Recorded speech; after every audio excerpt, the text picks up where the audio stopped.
In today's video, I'll show you how to add a home button to your Shopify main menu. It's a quick but important update that improves your store's navigation and makes it easy for customers to get back to your homepage with a single click. Let's get started. First, head over to your Shopify admin dashboard. This is where you manage and customize everything related to your store. On the left-hand side, you'll see the main navigation panel. From there, click on Content. Inside the Content section, select Menus.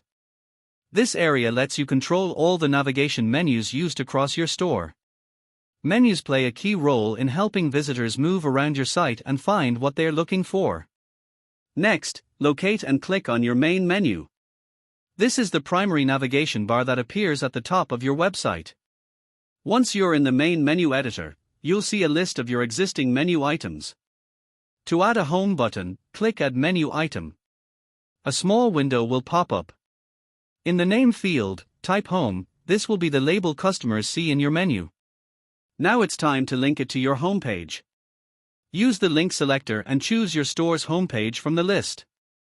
This ensures that when someone clicks the home button, they are taken straight back to the main page of your store. Once everything looks good, click Save to apply the changes. Finally, refresh your website to make sure the home button appears correctly in your main menu. And that's it. You've successfully added a home button to your Shopify navigation, making your store easier to use and improving the overall shopping experience for your customers. Thanks for watching, and happy selling on Shopify.